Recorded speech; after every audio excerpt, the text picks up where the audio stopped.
वैसे तो लोकसभा चुनाव अपने अंतिम पड़ाव पर है, लेकिन सियासी गलियारों में अभी चुनावी शोर पहले जैसा ही बरकरार है।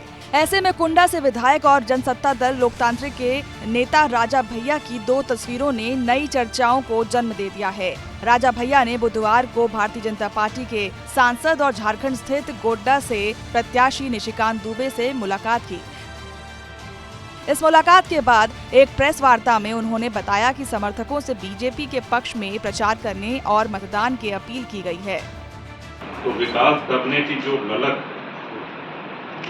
आज हमारे यहाँ तक चर्चा है कि एक कर्मठ विकासशील सांसद के रूप में,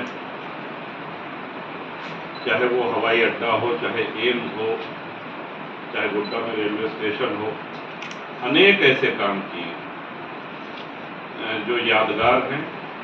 बल्कि एक अधिकारी हमारे यहाँ पोस्टेड है, उनके बैचमेट यहाँ पे हैं, तो वो कह रहे थे सर वो तो विकास पुरुष है और वैसे 10 सांसद अगर भारत में हो जाए तो भारत का नक्शा बदल जाए। तो बाहर एक कर्मठ सांसद, एक विकासशील सांसद के रूप में, और इतना ही नहीं, संबंधों का निर्वहन करने वाले। वहीं यूपी में तस्वीर कुछ अलग है। यहाँ राजा भैया ने न सिर्फ भारतीय जनता पार्टी की मदद करने से इनकार कर दिया, बल्कि उनके सहयोगियों को भी नहीं बख्शा। यूपी की मिर्जापुर लोकसभा सीट पर उनकी पार्टी और समर्थकों ने समाजवादी पार्टी को समर्थन करने का पत्र भी सौंप दिया।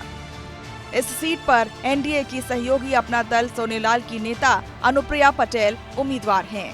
अनुप्रिया और राजा भैया के बीच सियासी बदकही तब शुरू हो गई जब प्रतापगढ़ स्थित कौशाम्बी लोकसभा सीट पर उन्होंने बीजेपी को समर्थन से मना कर दिया।